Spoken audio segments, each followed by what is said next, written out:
Speaker.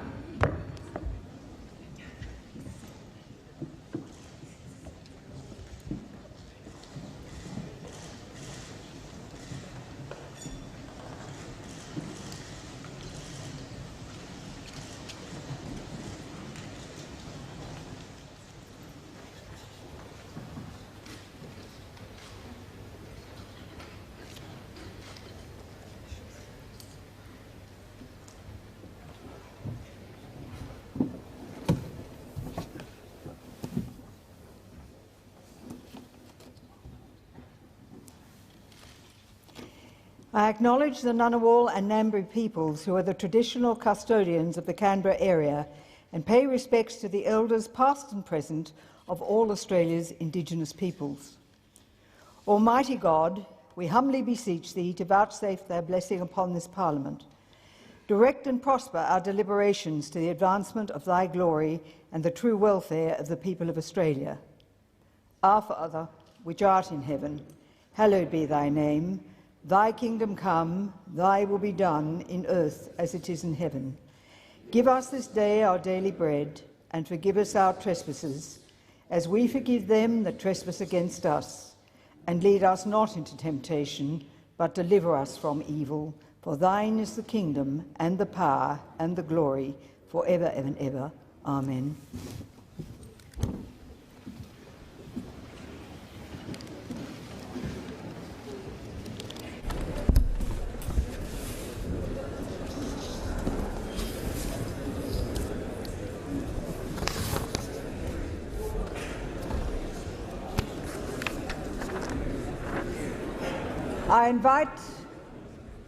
I invite members and senators to take their seats, and on behalf of the House, I welcome as guests the President of the Senate, the honourable senators to this sitting of the House of Representatives, to hear an address by His Excellency Mr. Shinzo Abe, Prime Minister of Japan.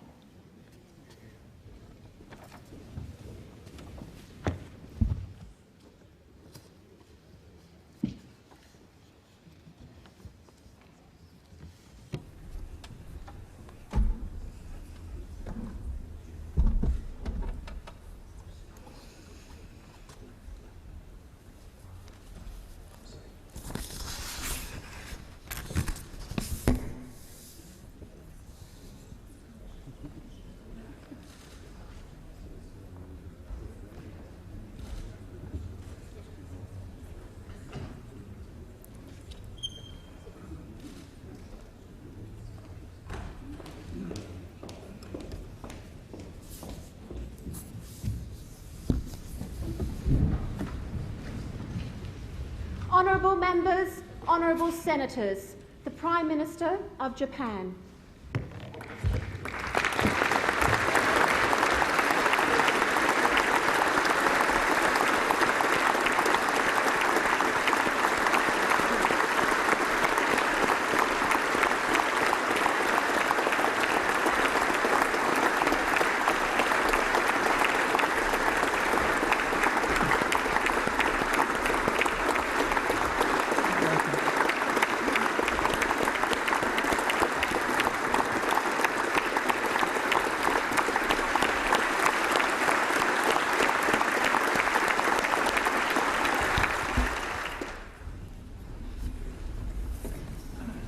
Mr. Prime Minister, I welcome you to the House of Representatives chamber.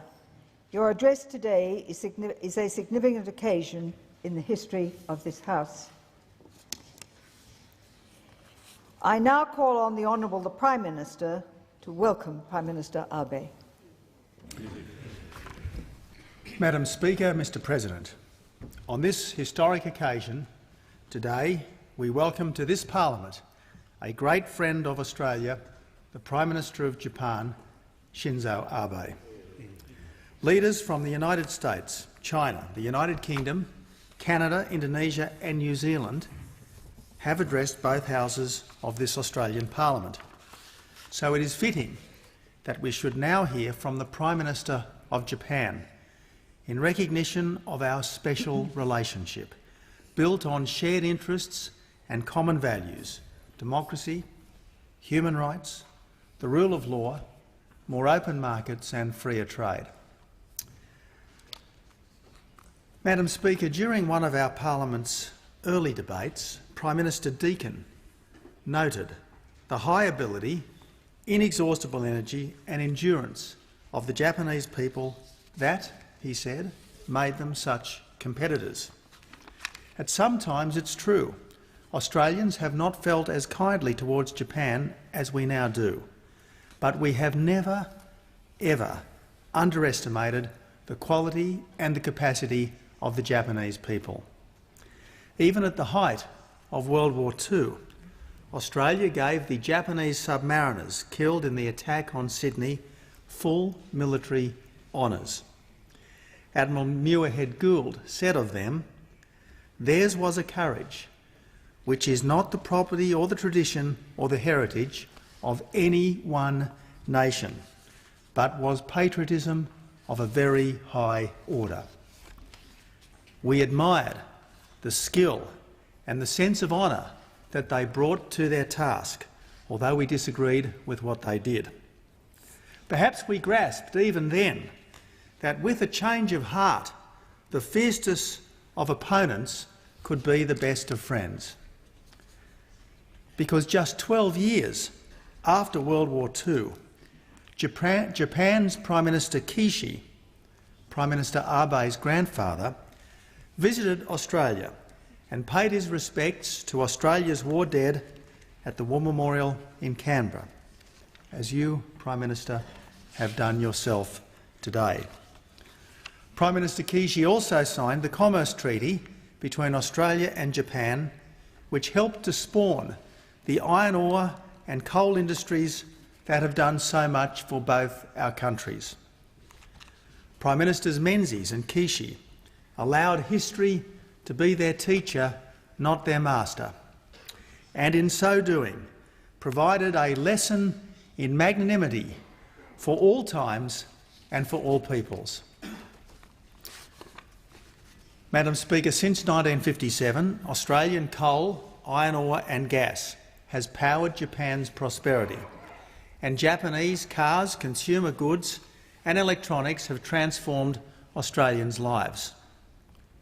Australians are grateful. Australians are grateful for the Japanese trade and the Japanese investment that has helped to build our modern prosperity. Above all, we appreciate the mutual respect and trust that has underpinned the commercial relationship. Later today, Prime Minister Abe and I will sign the Japan-Australia Economic Partnership Agreement, a new and perhaps equally historic agreement to further liberalise trade between our countries. This is the first free trade agreement that Japan has made with a major developed economy. For Japan, it means even better access for its manufactured goods. For Australia, it means better access for our beef, dairy, wine, horticulture and grain products. For everyone, everywhere, it means that two significant countries are prepared to put their hopes above their fears and declare their confidence in the future. Freer trade means more efficiency. More efficiency means more wealth, and more wealth means more jobs. This is the message that both Japan and Australia will bring to the G20's leaders' meeting in Brisbane in November. Freer trade means more economic growth, and more economic growth means more prosperous people and fairer societies. Both Australia and Japan are serious about boosting economic growth. Australia through lower taxes, less regulation and through shifting spending from short-term consumption to long-term investment. Japan, with the third arrow of Abenomics, through less regulated healthcare, greater female participation, openness to foreign investment and better corporate governance. Madam Speaker, because it takes rare courage to challenge entrenched ideas, even ideas that are holding your country back, Prime Minister Abe is making his mark on history. Also on this visit, our two countries will conclude an agreement on the transfer of defence equipment and technology, similar to the agreements that Japan already has with the United States and the United Kingdom. For decades now, Japan has been an exemplary international citizen. So Australia welcomes Japan's recent decision to be a more capable strategic partner in our region. I stress, ours is not a partnership against anyone. It's a partnership for peace, for prosperity and for the rule of law. Our objective is engagement. And we both welcome the greater trust and openness in our region that's exemplified by China's participation in this year's RIMPAC naval exercises. Madam Speaker, Australia and Japan are approaching the 100th anniversary of the first significant occasion when our countries worked together. The Japanese cruiser Ibuki helped to escort the 1914 Anzac convoy to the Middle East, and I am grateful that a Japanese warship will be present for the centenary event in Albany later this year. More recently, Australian soldiers worked together with Japanese engineers to help rebuild war-torn Iraq. And I'm pleased to say, Madam Speaker, that the Australian commander in that mission, former Brigadier Andrew Nikolic, is now the member for Bass in this parliament. Madam Speaker, under Prime Minister Gillard, Australia was one of the first countries to dispatch assistance to Japan after the devastating 2011 earthquake and tsunami. This, Madam Speaker, is the Australian way. We are true to our word. We threaten no one. We are an utterly reliable partner, and we go out of our way to help when trouble strikes. We helped Indonesia after the Indian Ocean tsunami, the Philippines after Typhoon Haiyan, and the search for Flight MH370, which saw Japanese, Korean and Chinese aviators operating together from an Australian base to try to solve the greatest mystery of our time. Madam Speaker, it was Prime Minister Chifley who spoke of a light on the hill to work for the betterment of mankind, not just here but wherever we can lend a helping hand. Australia is at the service of the wider world, as an affordable energy superpower, as a plentiful supplier of good food, and as a safe place to get the best and most affordable education.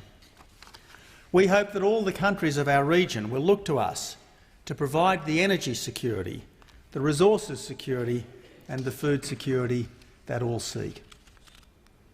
Over the past 2 generations, Australian resources have helped to drive the economic miracles of Japan, of Korea and, most spectacularly of all, of China. What's happened in Asia over the past 50 years is a transformation unparalleled in human history. Hundreds of millions of people have been lifted from poverty into the middle class. It is the greatest and swiftest advance in human welfare of all time. Great credit belongs to the people and the governments of Asia, but Australia is proud to have played our part. We should also be grateful to the United States for its work to guarantee the peace and stability that has made this progress possible. Now, Madam Speaker, the rest of the world has watched these marvels with awe and admiration. It's the reason these times have already been dubbed the Asian century. But we can't take a better future for granted. For all the opportunities we have, success still has to be earned. It would be a tragedy for everyone and a disaster for us were these achievements to be put at risk. And history teaches us that issues between nations should be resolved peacefully in accordance with international law, because the alternative is in no one's best long-term interests. The lesson of the last century is that the countries of our region will all advance together or none of us will advance at all. Prime Minister Howard frequently said that Australia did not have to choose between our history and our geography. My version of this has been to say that you don't win new friends by losing old ones. This government is determined to improve all Australia's friendships by focusing on the things we have in common. Australia and Japan have forged one of the world's firmest friendships and most practical of partnerships, but it wasn't always thus. Our partnership began from the ashes of the most destructive war in history, because our peoples and our leaders have consistently refused to let the past blight the future. Every country's situation is different, of course, but what a compelling example our two nations have provided of what is possible when we are all our best selves.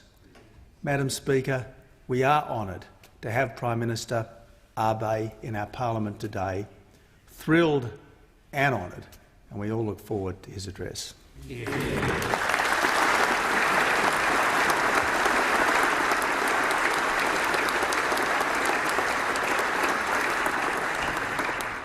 I call the Honourable Leader of the Opposition to support the remarks of the Prime Minister. Madam Speaker, on this historic day, let me first acknowledge the traditional owners of the land, the first lawgivers of our nation, and pay my respects to their elders past and present. Prime Minister Abe, on behalf of the Opposition, it is my great privilege to join with the Prime Minister in welcoming you and your wife, Mrs Abe, to our Parliament and our nation. You honour all of us with your presence here today.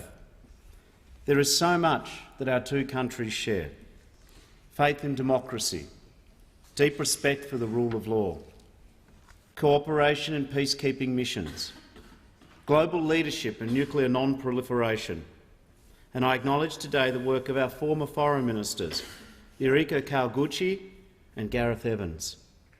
And we share a steadfast commitment to a stable, prosperous and peaceful Asia-Pacific. For more than a century, Japanese demand for Australian resources has helped build our nation's shared prosperity. Japan is an investor as well as a customer, a true trading partner.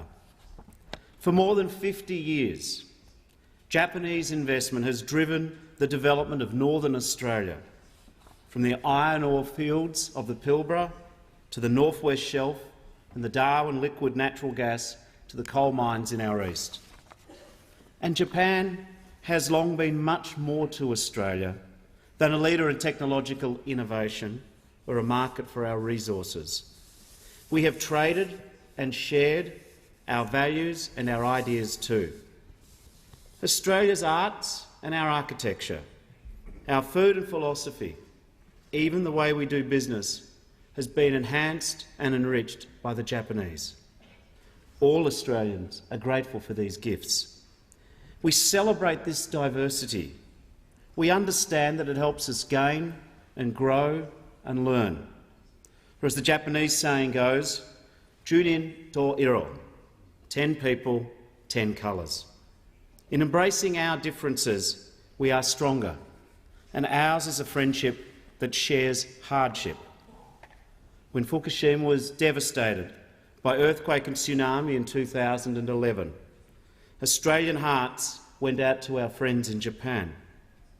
Within days, Australian search and rescue personnel, Defence Operation Response officers, 3 C-17 aircraft were on the scene helping with the clean-up, the search and the rescue effort. They were soon followed by donations and contributions from hundreds of thousands of ordinary Australians. Prime Minister Gillard was the first world leader to visit the region following the disaster and personally convey our condolences for your loss and our admiration for your resilience. In those tough times, Australia was indeed proud to stand by our friend. We gave our help gladly, knowing that Japan would not hesitate to respond with the same speed and generosity. This understanding, this respect and care for each other's welfare, lies at the heart of our friendship. A friendship that runs deeper than treaties or trade agreements, summits or state dinners. A friendship built on the open-hearted generosity and the wisdom of our two peoples. It has long been this way. 3 years after your grandfather's term as Prime Minister, Yamato Takata City and the town of Lismore in northern New South Wales became sister cities, the first such partnership between Australia and Japan. Today, 109 communities across our nation and yours share this bond, joined together in the spirit of friendship, of understanding, of learning from one another. People from our two nations building personal connections through the student exchanges, the cultural exchanges, the local government visits. Friendships flourishing through the email and the Skype, the long-planned catch-ups. Be it Bundaberg and Setsu City, in Okawa Town and Ballarat, Geraldton and Kosai City, and of course your ancient capital Nara and our capital Canberra. Every year in the Canberra-Nara Peace Park, a patch of Japanese maples and cherry blossoms amongst the gum trees, Australians and Japanese people gather together for a festival. Surrounded by Japanese sculpture, accompanied by Japanese music, delighting in Japanese food. Festival goers light 2,000 candles in celebration of peace and friendship. In that spirit, by those lights, today we say to you that Japan will always have a friend in Australia, a partner in prosperity and a partner in peace. Prime Minister Abe, you are most welcome in Australia, and the people of Japan always will be. Mr.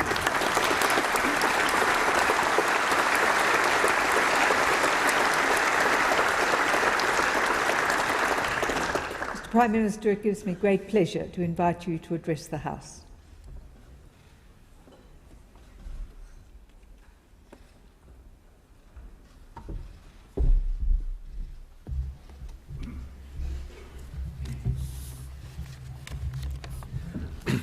The Honourable Tony Abbott, MP, Prime Minister of Australia. The Honourable Bronwyn Bishop, MP, Speaker of the House of Representatives. Senator, the Honourable Stephen Perry, President of the Senate. The Honourable Bill Shorten, MP, Leader of the Opposition. Members and Senators, distinguished guests, I would like to respectfully acknowledge the traditional owners of the land on which this event is taking place and their elders, past and present. Now, ladies and gentlemen, when we Japanese started out again after the Second World War, we thought long and hard over what had happened in the past and came to make a vow for peace with their whole hearts. We Japanese have followed the path until the present day. We will never let the horrors of the past centuries' history repeat themselves.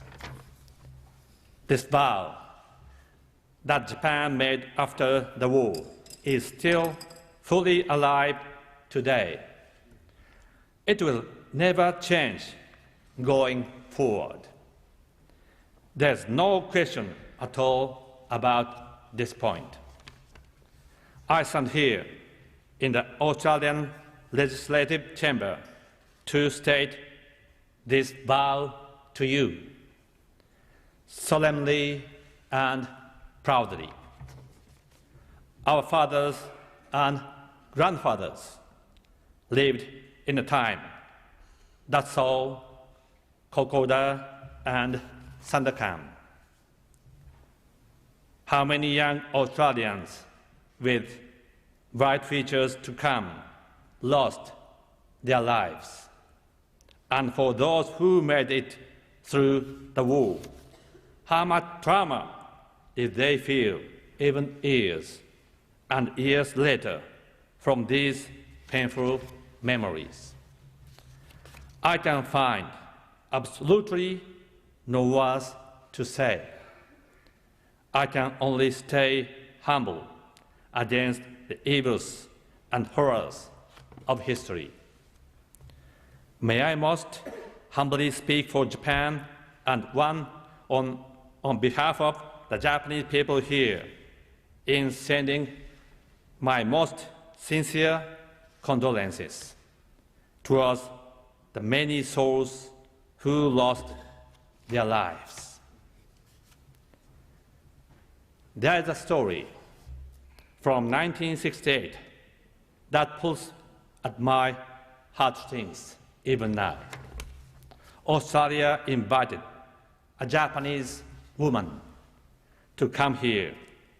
Her name was Matsue Matsuo, and she was 83 years old. She accepted Australia's invitation and, in memory of her son, poured Japanese sake into Sydney Bay. Her son was on a small submarine that had sunk in Sydney Bay during an attack on Australia. The people of Australia kept his valor in memory. So many years and brought over the brave soldier's mother from Japan. This is so beautifully open-minded. Hostility to Japan must go. It is better to hope than always to remember. These are the words of Prime Minister Aoji Menzies when he restarted Australia-Japan ties after the war. Again, speaking both for Japan and for the Japanese people, I wish to state my great and wholehearted gratitude for the spirit of tolerance and for the friendship that Australia has shown to Japan. When in Japan, we'll never forget your open-minded spirit, nor the past history between us. Prime Minister Menzies was the first to welcome a Japanese Prime Minister to Australia after the war. That was 57 years ago. We signed a commerce treaty between us that propelled us on the road to prosperity, which we still enjoy today. It was my grandfather, Nobusuke Kishi, who signed it. This was the start of Australian coal, iron ore, and natural gas coming into Japan. The second coming of Japan's industry after the war first became possible through the help of Australia, indispensable partner. Just as Prime Minister Menzies and my grandfather did, Prime Minister Tony Abbott and I hope to make a truly new base for our relations. This afternoon, Prime Minister Abbott and I will sign the Japan-Australia Economic Partnership Agreement. 7 years ago, when our talks on this EPA began, many asked if we would ever see this day. I think even many members of this honourable body felt the same way. Let us congratulate each other for the many efforts that brought us here today. The next step for us will be the TPP, after that RCEP, and then the FTA. Let us work forward together, Australia and Japan, with no limit. Yes, we can do it. After all, when Prime Minister Malcolm Fraser and Japan's Prime Minister Masayoshi Ohira said that the creation of a Pacific community was a significant long-term objective, we built the cornerstone for APEC. That was no less than 34 years ago. Visions always come from a longitude of 135 degrees east, do they not? Of course, we are the ones who benefit by making markets that are broad, open, and free. Ladies and gentlemen, opening up Japan's economy and society is one of the major engines for my growth strategy. I'm now working to reform systems and norms that have not changed in many decades.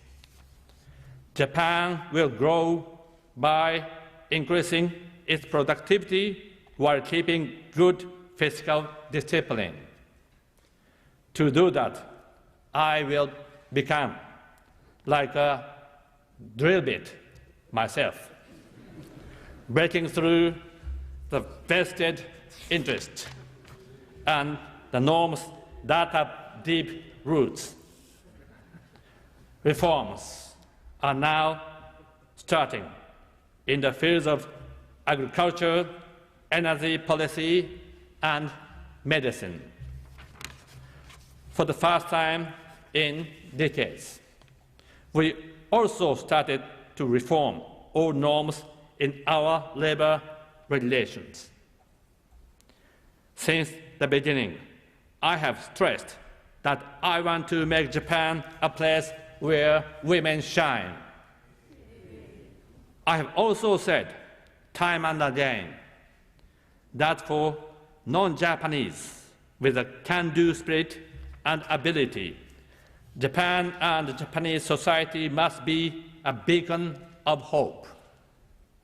This EPA with Australia will be a great catalyst to spark further changes as we open up Japan's economy.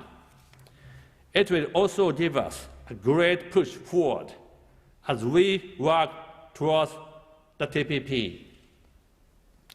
Japan and Australia have deepened our economic ties.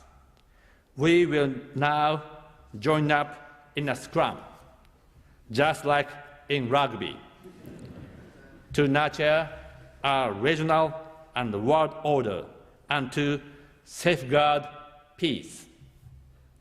Today, I stand in front of you who represent the people of Australia and state solemnly that now Japan and Australia will finally use our relationship of trust, which has stood up through the trials of history in our cooperation in the area of security. Australia and Japan have now freed ourselves from one old layer and are now moving towards a new special relationship.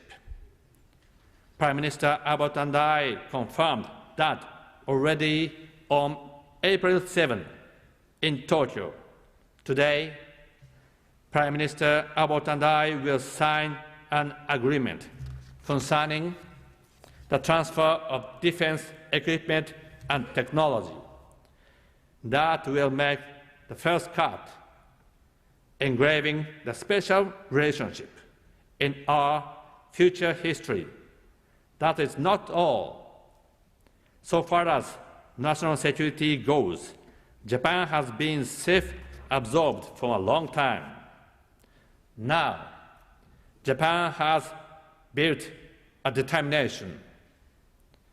As a nation that longs for permanent peace in the world, and as a country whose economy is among the biggest, Japan is now determined to do more to enhance peace in the region and peace in the world.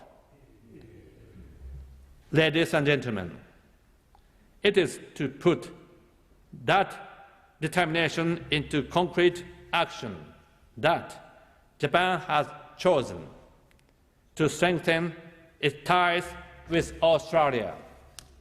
Yes, our countries both love peace. We value freedom and democracy, and we hold human rights and the rule of law dear. Today is a day that we bring life to our new special relationship. To make its birthday today, I should have brought a huge cake to share a piece with every one of you. There are many things Japan and Australia can do together by each of us joining hands with the United States, an ally for both our nations. Japan is now working to change its legal basis for security so that we can act jointly with other countries in as many ways as possible. We want to make Japan a country that will work to build an international order that upholds the rule of law.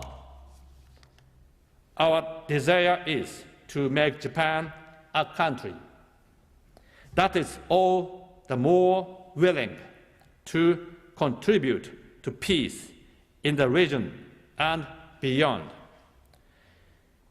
It is for this reason that Japan has raised the banner of proactive contribution to peace.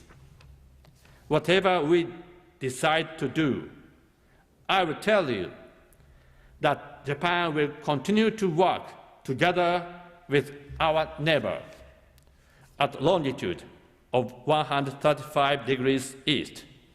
This is why we have made this special relationship. Let us join together all the more in order to make the vast seas from the Pacific Ocean to the Indian, and those skies open and free. In everything we say and do, we must follow the law and never fall back onto force or coercion. When there are disputes, we must always use peaceful means to find solutions. These are natural rules.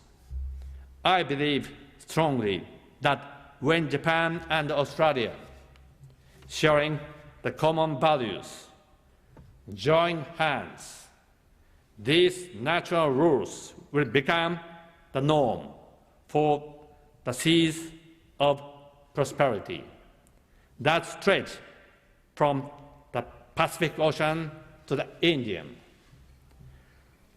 Today is a day. Our special relationship is born. It is fitting that I conclude my speech with words of gratitude. to our dear friends and with an appeal to our young people, I would ask the members of this esteemed body to please look to the gallery, where you will see Mr. Robert McNeil of the Fire and Rescue New South Wales. Mr. McNeil, to you I give my deep appreciation. Minami Sanriku in Japan's Miyagi Prefecture was one of the towns that suffered the very worst damage from the tsunami that hit our Tohoku region on March 11, 2011. Mr. McNeil, leading a team of 76 people and 2 dogs, immediately came to Minami Sanriku. There, he worked together with firefighters from Japan. Mr.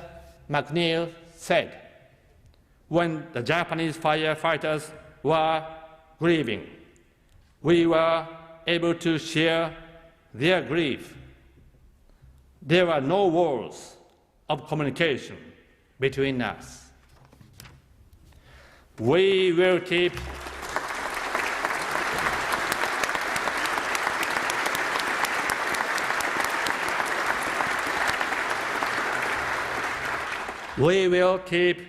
his words in our hearts warmly forever. Then Prime Minister Julia Gillard stood motionless with her upper lip tight upon seeing the terrible sight of Minami Sanriku. I would like to express once more my sincere thanks for the leadership that Prime Minister Gillard showed. Furthermore, this is an excellent example, isn't it, showing that Australia-Japan relations go beyond fences between political parties. Andrew Southcott, Michael Danby, Gary Gray, and of course Andrew Robb are some of many who have advanced exchanges with Japanese Diet members, which will become more and more important. There are many more who have been active in this way. So forgive me for naming only these very few. I wish to thank all those who have made efforts to connect with your fellow lawmakers in Japan. I very much hope you will continue those efforts. Japan and Australia also have ties made through the Japan Exchange and Teaching, or JET program.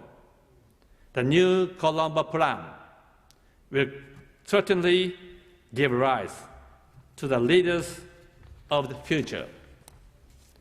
Tokyo will become a place where these young Australians come across new chapters in their personal stories. Japan will become a country that will take these young people visiting from Australia as important members of society.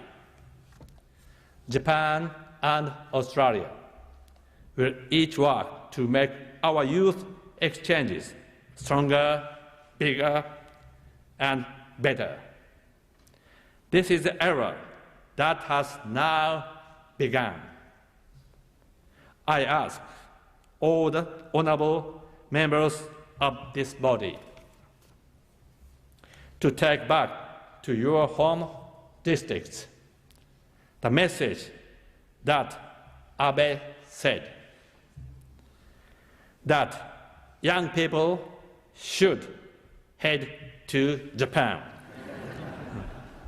I will do the same for you. I will tell the youth of Japan that they should head to Australia.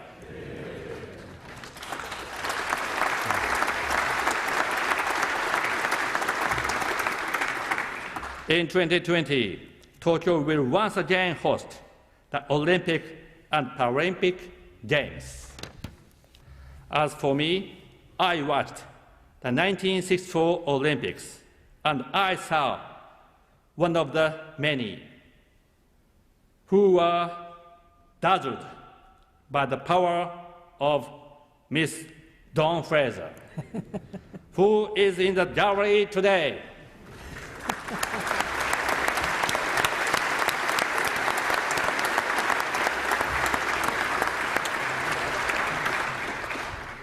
Miss Fraser, to me, you are Australia. Thank you very much for coming here today. What spirited athletes will you send to Tokyo in 6 years? We all look forward to seeing that.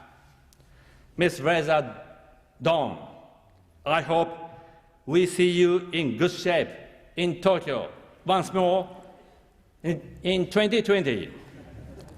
I hope very much that you bring forth a new dawn to Japan and a new dawn to the future of Australia-Japan relations. Thank you very much.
Mr. Prime Minister, on behalf of the House, I thank you for your address and I wish you and Mrs. Abe a successful and enjoyable stay in Australia.